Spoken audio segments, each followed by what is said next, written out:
ថ្ងៃវិរៈវណ្ណបទឬថ្ងៃផ្វាក់ទំនៀមក្នុងព្រះបរមរាជវាំងមានដូចជាពិធីវេរពន្ធប្រគេនព្រះសង្ឃពិធីស្រង់ទឹកព្រះសង្ឃពិធីទេសនាសង្ឃាយនាឆ្លងនិងពិធីផ្សឹកវាលុកចេតិយនៅវេលាព្រឹកថ្ងៃទី2ព្រះមហាក្សត្រទ្រង់វេរពន្ធប្រគេនព្រះសង្ឃចំនួន40អង្គក្នុងពិធីនេះព្រះករុណាអុជទៀនធូបថ្វាយប្រតនត្រ័យរួចផ្ដើមសូត្រសំសិលព្រះសង្ឃដែលគង់ជាប្រធានថ្វាយសិលសូត្រចប់ហើយសូត្រធម៌ដា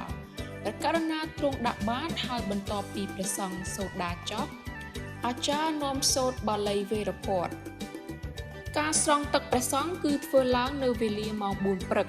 ទំនៀមនេះកើតឡើងក៏ដោយមានសម្ដែងអានិសង្ឃទុកក្នុងបុព្វជាដកដែលអ្នកបានស្រង់ទឹកព្រះសង្ឃរមែងបានសម្បត្តិទឹកជាអនេកក្នុងទេវលោកនិងមនុស្សលោកហើយនឹងបានសម្រេចគ្រប់បំណងប្រាថ្នាទាំងឡាយហើយនឹងបានដល់និព្វានជាចុងបញ្ចប់ផងក្រៅពីនោះគេជឿថាបណ្ដារោគនានាដូចជាឃ្លុងស្រែងក្អកហឺតនឹងមិនអាចមកបំពេញឡើយ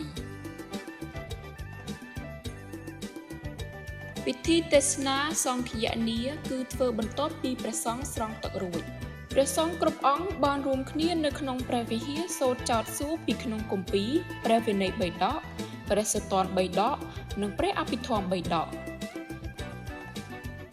នៅក្នុងនោះដែរក៏មានការចោទសួរទាក់ទងនឹងអានិសង្ឃវាលុចេតិយនិងអានិសង្ឃស្រង់ទឹកព្រះសង្ឃផងវាលុចេតិយដែលបានបំពោះឲ្យឡើងពេញអង្គជាចេតិយហើយត្រូវរំលាយចោលចេតិយនោះទៅវិញ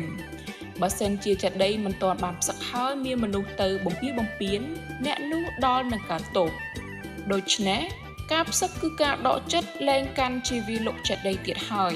បន្ទាប់ពីនោះទោះនរណាទៅរំលាយក៏ទុកជាគ្មានទោសគ្មានពៃអ្វីឡើយរីឯទំនៀមសម្រាប់ប្រជាជនសាមញ្ញសម្រាប់ថ្ងៃទី2ថ្ងៃវរៈឡើងស័កមានដូចជាការប្រគេនចង្ហាន់ព្រះសង្ឃនៅតាមវត្តអារាមធ្វើពិធីបង្សុកូលការលេងល្បែងប្រជាប្រិយនានាដូចជាចោលឈូងបងពុញទីមប្រត់ឡាក់និងការលេងរបាំត្រុដិ